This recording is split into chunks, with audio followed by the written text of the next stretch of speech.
한국직업방송과 연합뉴스TV가 함께 만드는 취업 전문 뉴스, 투데이 고용 플러스입니다. 요즘같이 청년 실업이 심각한 상황에도 중소기업은 대기업의 절반 수준에 불과한 임금 때문에 구인난에 시달리고 있는 것으로 나타났습니다. 대기업 위주의 시장 질서가 근본적인 문제로 거론되지만 정치권의 관심 밖으로 밀려나 있습니다. 정주희 기자입니다. 청년 실업률이 10%에 육박하는데도 중소기업은 오히려 사람을 못 구해서 문제입니다. 청년들이 월급 많고 안정성 높은 대기업과 공기업을 선호하기 때문인데 중소기업에서는 사람을 뽑아도 1, 2년 안에 80%는 그만둔다는 얘기가 나올 정도입니다. 실제로 중소기업 10곳 중 8곳은 인력 채용에 어려움을 겪는 것으로 나타났습니다. 상당수 중소기업 생산 현장은 사람을 못 구하여 약 120만 명의 외국인 근로자에 의지하고 있습니다. 일자리 창출을 위한 투자를 증진시키고 젊은이들이 중소기업에서 꿈을 찾을 수 있도록 대기업의 절반 수준에 불과한 급여 때문에 청년들이 중소기업을 선호하지 않는 건데 결국 대기업과 중소기업의 경쟁력 차이가 근본적인 문제로 거론됩니다. 현재와 같은 대기업 위주의 경제 구조에서는 중소기업의 수익성이 보장될 수 없기 때문에 임금도 적을 수밖에 없다는 겁니다. 그런데도 정부의 중소기업 채용 지원 제도는 줄어드는 추세고 중소기업 적합업종 제도를 담은 상생법 개정안은 정부의 반대에 부딪히는 등 정책적인 지원도 부족한 실정입니다. 최순실 게이트를 계기로 대기업 규제에 대한 법안은 쏟아지는데도 정작 대기업과 중소기업이 상생할 수 있는 시장 구조에 대한 근본적인 처방 마련에는 미치지 못하고 있다는 지적이 나오고 있습니다. 연합뉴스TV 정주희입니다. 100억 원 이상 배당금을 챙기게 된 상장사 대주주가 모두 27명에 이르는 것으로 나타났습니다. 금융정보업체 FN가이드가 지난 23일 기준 상장사 결산 배당 현황을 분석한 결과 1위는 삼성전자의 3.5% 지분을 보유한 이건희 회장으로 현금 배당액이 1,899억 원에 달했습니다. 2위는 정몽구 현대차그룹 회장으로 현대차 등에서 총 773억 원의 배당금을 받았고 최태원 SK그룹 회장과 정의선 현대차 부회장 등이 그 뒤를 이었습니다. 구속 수감 중인 이재용 삼성전자 부회장도 400억 원 이상의 배당을 받으며 5위에 올랐습니다. 세계 최대 규모의 모바일 전시회 MWC 2017이 나흘간의 일정으로 스페인 바르셀로나에서 개막했습니다. LG와 삼성이 내놓은 차세대 신제품에 관심이 쏠린 가운데 중국과 일본 기업들의 도전이 만만치 않습니다. 한지희 기자입니다. Ladies and gentlemen, please meet all new LG G6. 지난해 실적 부진으로 고전했던 LG가 사활을 걸고 준비한 비장의 무기 G6입니다. 세계 최초 18대구 화면비의 풀비전 디스플레이에 음성 인공지능 구글 어시스턴트를 탑재하는 등 첨단 기술로 무장했습니다. 테두리인 베젤을 줄이고 홈 버튼을 뒷면으로 옮기는 디자인 혁신의 승부를 건 점이 눈길을 끕니다. 전작 갤럭시 노트 7 발화 사태 극복이라는 과제를 하는 삼성은 태블릿 PC와 VR 신제품만 선보이는 전략을 구사했습니다. 내달 29일 뉴욕과 런던에서 동시에 소개되는 차기 스마트폰 갤럭시 S8은 티저 영상만 공개해 관람객들의 호기심을 자극했습니다. 어느덧 세계 시장에서 인정받고 있는 중국 기업들의 신제품도 관심을 끌었습니다. 화웨이는 1,000만 대가 넘게 팔린 전작 P9의 후속 모델인 P10과 P10 플러스를 전면에 내세웠습니다. 한때 글로벌 스마트폰 시장 1위였던 노키아는 자체 개발한 인공지능 서비스 비키를 적용한 노키아 8을 공개했고 일본의 소니는 엑스페리아 시리즈의 안드로이드 최신 운영체제를 탑재한 것으로 알려졌습니다. 전 세계 200여 개국에서 2,200여 개 업체가 참가한 올해 MWC에서는 인공지능, 가상현실, 사물인터넷 등이 한층 진화한 모습으로 관람객들의 시선을 사로잡을 것으로 보입니다. 연합뉴스TV 한지입니다. 지난해 가구당 월평균 흑자는 연간 단위로 최대치를 기록했지만 허리띠를 졸라맨 불황형 흑자였던 것으로 나타났습니다. 통계청에 따르면 지난해 가구당 월평균 흑자액은 103만 8천 원으로 처음으로 100만 원을 넘어섰습니다. 하지만 식료품, 비주류, 음료 지출은 통계 작성 이후 가장 큰 폭으로 줄었고 오락 문화 지출은 12년 만에 처음 감소세를 보였으며 빚이 늘면서 채무조정 신청과 은행 예적금 해지 비율은 증가한 것으로 나타났습니다. 롯데가 사드 부지 제공을 확정하자 중국은 한국과 미국의 결과에 책임져야 한다고 거세게 반발했습니다. 중국 언론은 관련 기사를 비중 있게 보도하면서 롯데가 중국인의 분노를 초래했다고 비난했습니다. 베이징에서 심재훈 특파원입니다. 중국 정부는 한국과 미국이 향후 결과에 책임져야 한다고 경고했습니다. 껑샹 외교부 대변인은 정례 브리핑에서 미국과 한국이 사드를 추진하는 것은 중국을 포함한 영내 육공국의 안전이익을 훼손하고 한반도의 평화와 안전수호에 도움이 안 된다고 주장했습니다. 껑 대변인은 모든 뒷감당은 미국과 한국의 책임이라면서 우리는 유관축이 관련 배치를 중단하길 강력히 촉구하며 잘못된 길에서 멀리 가면 안 된다고 강조했습니다. 중국 관영 언론들도 관련 기사를 비중 있게 보도하며 격앙된 반응을 보였습니다. 공산당 기관지 인민일보 해외파는 롯데의 행위는 많은 중국인의 분노를 초래했다고 주장했습니다. 신문은 기업들이 이제 각종 조사를 자주 받을 수밖에 없다면서 각종 비관세 장벽에도 부딪힐 수 있다고 경고했습니다. 인터넷 매체인 제일황금망도 롯데의 사드 부지 제공이 금한령을 강화할 것이라면서 협공에 나섰습니다. 매체는 중국 정부가 롯데에 보복 조치를 하면 롯데 측이 더 큰 경제 손실을 볼 것이며 중국에 있는 한국 기업들은 더 큰 생존 스트레스를 받게 될 것이라고 경고했습니다. 중국 네티즌들도 롯데를 보이콧하자는 자극적인 댓글을 다는 등 격앙된 분위기를 보였습니다. 베이징에서 연합뉴스 심재훈입니다. 지난 27일부터 다음 달 9일까지 올해 1학기 국가장학금 2차 접수가 실시됩니다. 신청 대상은 신입생과 편입생, 재입학생 등이며 원칙적으로 1차 신청 기간에만 신청할 수 있는 재학생도 구제 신청서를 제출하면 2차의 신청이 가능합니다. 희망자는 한국장학재단 홈페이지를 통해서 24시간 신청할 수 있습니다. 식용이 아닌 부화용 불량 계란 30만 개를 1년 넘게 시중에 유통한 업자와 식당 주인이 무더기로 적발됐습니다. 깨지고 이물질이 묻은 계란으로 만든 음식이 손님 입으로 들어간 겁니다. 백나리 기자입니다. 판판이 쌓여있는 계란들. 깨진 것은 예사고 노른자가 흘러나온 것도 많습니다. 계란이 맞나 싶게 겉면은 울퉁불퉁하고 이물질이 묻어 지저분합니다. 식용으로 부적합한 부화용 계란입니다.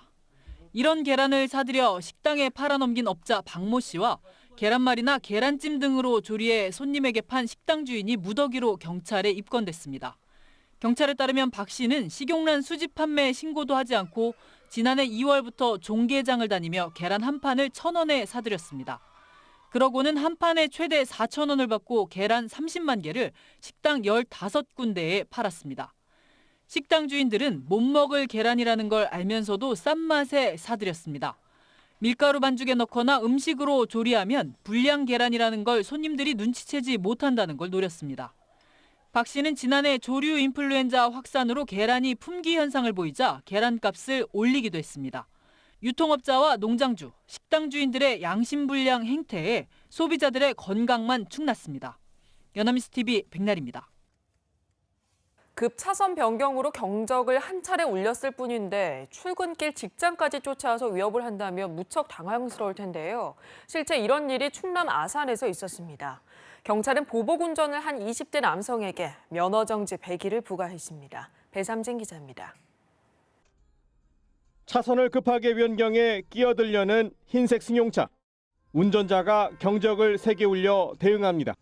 다시 차량이 출발했는데 방금 전 급차선을 변경했던 차량이 왼편으로 다가와 운행을 방해하기 시작합니다. 차를 세우라는 겁니다. 얼마 뒤 차량 주변으로 강한 불빛이 들어왔다 나갔다를 반복합니다. 상향등을 켜 위협하는 겁니다.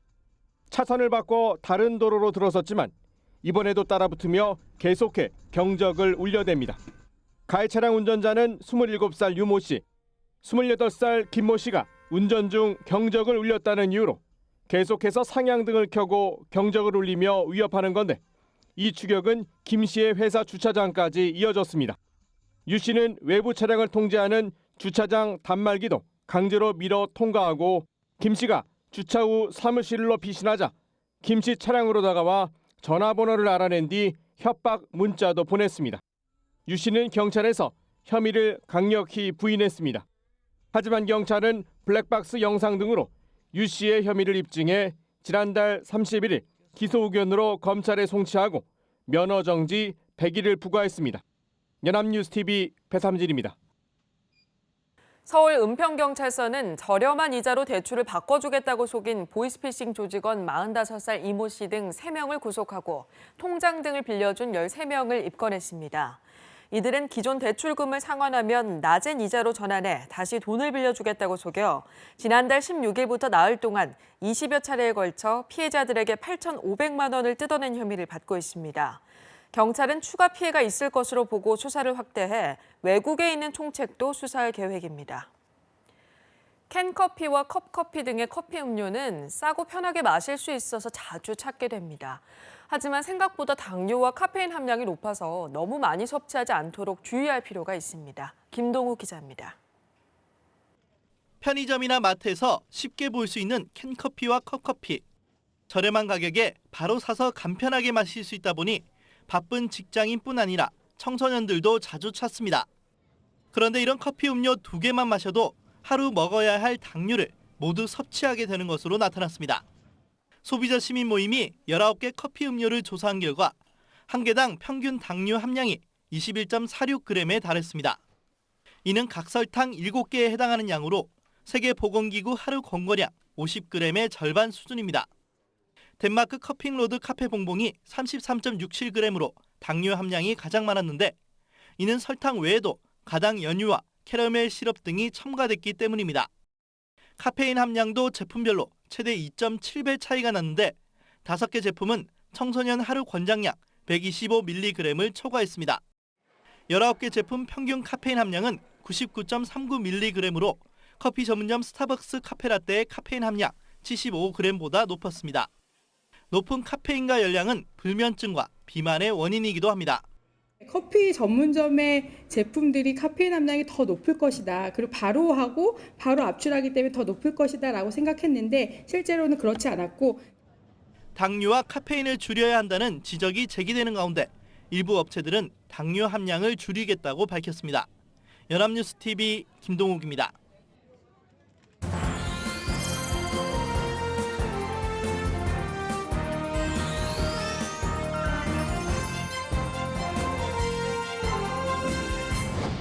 사회적으로 핫한 이슈를 데이터로 알아보는 데이터 뉴스 시간입니다. 구본학 캐스터 나와 있습니다. 안녕하세요. 네, 안녕하세요. 데이터 뉴스 시간입니다.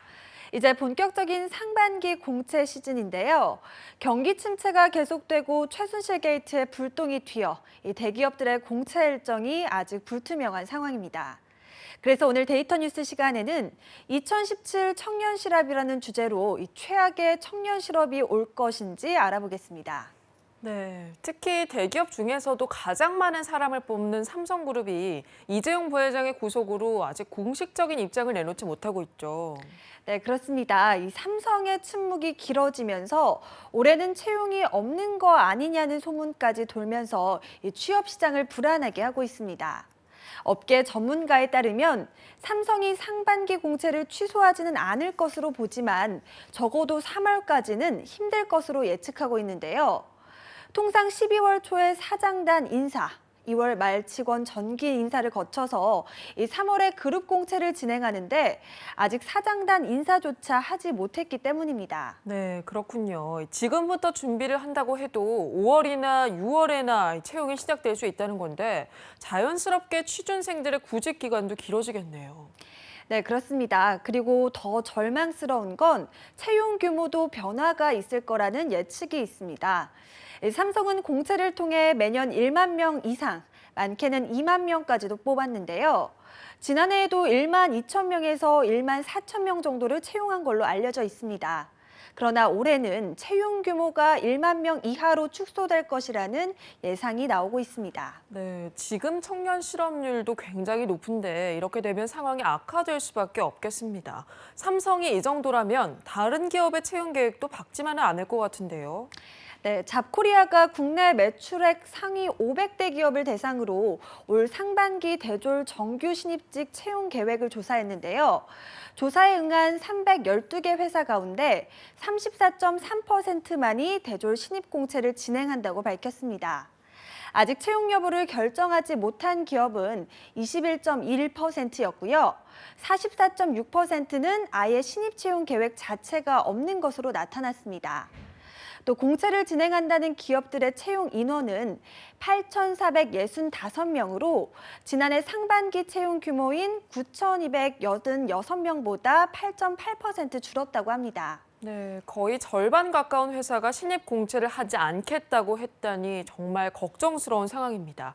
자, 그럼 삼성을 제외한 10대 기업들의 사정은 어땠나요? 네, 취업준비생들이 선망하는 10대 그룹의 경우에도 현대자동차와 SK, LG 정도만 상반기 대졸 공채 일정을 대략 확정한 상태라고 하는데요. 현대차는 2월 28일부터 대졸 공채와 인턴 채용에 나섰고 SK와 LG는 3월에 공채를 진행한다고 합니다. 이 GS그룹은 그룹 공채는 없고 계열사별로 필요한 인력을 뽑는다고 합니다. 네, 어째 좋은 소식은 하나도 없네요. 그런데 지금도 청년 실업 대란이지만 올해부터가 굉장히 어려운 고비를 맞이한다 이런 얘기가 있더라고요. 네, 맞습니다. 올해부터 2019년까지 3년 동안 이 4년제 대학을 졸업하는 청년은 사상 최악의 취업 빙하기를 겪을 것이라는 암울한 전망이 나오고 있습니다. 그 이유는 올해부터 3년간 4년제 대학 졸업생이 사상 최대 수준으로 쏟아져 나올 예정이기 때문인데요. 국내 4년제 대학 입학자는 지난 2010년에 최초로 35만 명을 넘어서서 5년 동안 최고 수준을 기록했습니다. 그래서 이 5년 동안 입학했던 학생들이 졸업을 하고 취업을 시작하는 올해부터 최악의 취업난이 올 것이라는 예상입니다. 네, 말씀하신 것처럼 통계적으로 그야말로 취업 빙하기가 오는 셈이군요. 이미 벌써 청년 실업률이 좋지 않게 나타나고 있죠. 네, 그렇습니다. 올해만 해도 상반기 취업 준비생 규모가 역대 최대인 70만 명 수준으로 추산되고 있습니다. 이기권 고용노동부 장관조차 올해 2월 대학 졸업생을 시작으로 당분간 1997년 IMF 외환 위기 이후 20년 만에 청년 취업이 가장 어려운 시기를 맞을 수 있다고 말할 정도인데요. 4년제 대학 졸업생을 포함한 우리나라 청년 실업률이 처음으로 10%를 돌파할 것이 확실시된다는 분석까지 나오고 있습니다. 네, 지난해 10%를 넘었던 청년 실업률이 올해 1월 통계에 의하면요, 8.6%까지 떨어졌다고 하는데요. 상황이 좀 나아지고 있는 거 아닌가요?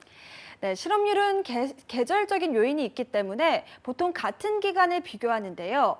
1년 전인 2016년 1월 청년 실업률인 9.5%에 비하면 올해 1월에는 8.6%로 0.9%포인트 낮아졌습니다. 그런데 통계 이면을 보면 암울하다고 합니다.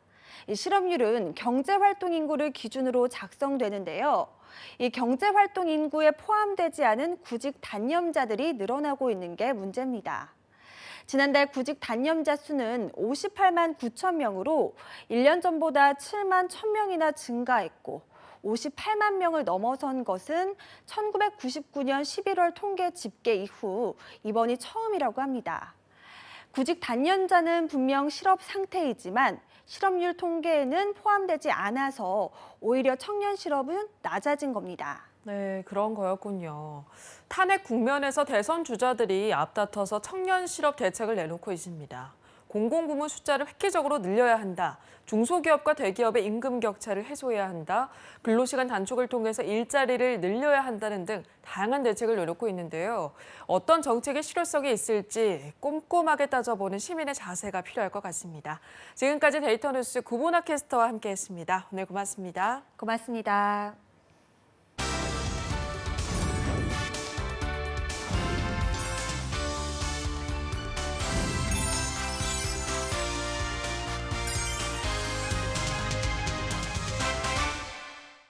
투데이 고용플러스 오늘 준비한 소식은 여기까지입니다. 함께해 주신 여러분 고맙습니다.